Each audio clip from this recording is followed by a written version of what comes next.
97 নং দেৰগাঁও বিধানসভা সমষ্টিৰ অন্তৰ্গত 40 নং গাঁও পঞ্চায়তৰ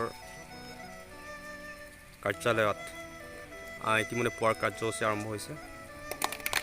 পুৱাৰ কাৰ্যসূচীৰ পতাকা উত্তোলন কাৰ্যসূচী আৰম্ভ কৰিছে, প্ৰতিনিধিয়ে নিজে কৰিছে। भारत माता की जय, वंदे मातरम, वंदे मातरम, वंदे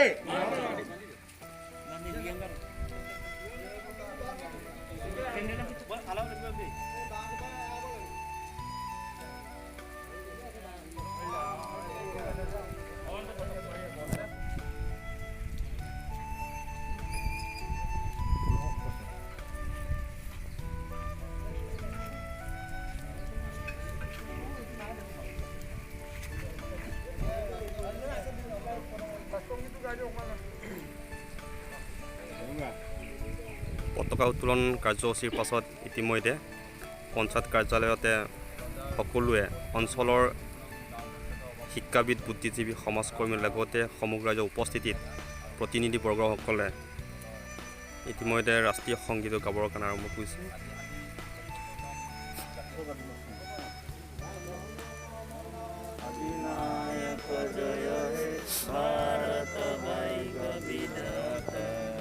पंजाब सिंधु गुजरात मराठा द्राविड़ उच्चल गंगा बिंदु हिमाचल जमुना गंगा उच्चल जलधि तरंगा तब शुभ नामे जागे तब शुभ दासित मागे गाये जनगण मंगलदायक जय हे भारत भाग्य विधाता जय जय जय जय जय जय हिंद। আজিৰ তাৰিখটো হ'ল আপোনাৰ সকলোৱে জ্ঞাত, ভাৰতবৰ্ষ স্বাধীন হৈছিল। পৰাধীনতাৰ আমি শিকলি ছিঙি আজিৰ পৰা স্বাধীনতাৰে তিৰংগাৰ তলত আমি এখন গণতান্ত্ৰিক সাৰ্বভৌমত্ব দেশৰ একোগৰাকী আমি স্বাধীন নাগৰিক হিচাপে আমি পৰিগণিত।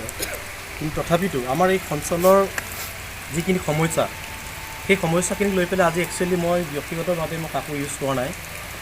সেইকাৰণে যে আমাৰ যিটো মূল সমস্যা, অসমৰ মূল সমস্যাটো হৈছে আমাৰ বানপানীৰ সমস্যা। সেই সমস্যাটোক মই ৰাষ্ট্ৰীয় সমস্যা হিচাপে স্বীকৃতি দিবৰ কাৰণে ৰাতিপুৱাই মই ফেচবুকত মই নিজে পোষ্ট কৰিছোঁ আনন্দ সোণোৱাল ডাঙৰীয়াৰ নেতৃত্বত। গতিকে মোৰ এটাই দাবী যে আমাৰ অসমৰ যি মূল সমস্যা বানপানী আৰু গৰাখহনীয়াৰ সমস্যা, সেই সমস্যাটোক ৰাষ্ট্ৰীয় সমস্যা হিচাপে তেওঁলোকে যাতে পৰিগণিত কৰে, স্বীকৃতি দিবৰ কাৰণে মই মোৰ ফালৰ পৰা মই এইটো অনুৰোধ জনাইছোঁ। তিৰংগাৰ তলত আমি সমবেত হৈছোঁ।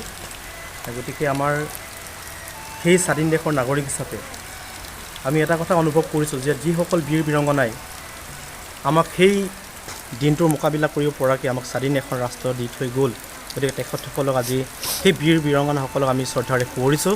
গতিকে তেওঁলোকৰ আত্মাই স্বৰ্গত্ব লাভ কৰক। আৰু আপুনি নেক্সট জেনেৰেশ্যনৰ উঠি অহা যুৱ প্ৰজন্মক কি পৰামৰ্শ দিব বিচাৰে? মই এনেকৈ ক'ব বিচাৰিছোঁ, 1947 চনত এই 15 আগষ্ট দিনা ভাৰত স্বাধীন হৈছে। ঠিক এই আলম লৈ আমি আজি 2020 চনৰ এই 15 আগষ্টৰ দিনাখন সেই ঐক্যবদ্ধভাৱে ভাৰতবৰ্ষ আমাৰ স্বাধীন হৈছে। এই উপলক্ষে আমি মানে সমূহ ভাৰতবাসী, অসম তথা গোটেইখিনিয়ে এই 15 আগষ্টৰ দিনাখন আমি একত্ৰিত হৈ আমি মানিব লাগিব। কাৰণ যিহেতু আমি ব্ৰিটিছৰ পৰা 1947 চনত আমি এটা ভাৰত স্বাধীন পাইছোঁ, সাৰ্বভৌমত্ব আমি পাইছোঁ। গতিকে সকলো ভাৰতবাসীয়ে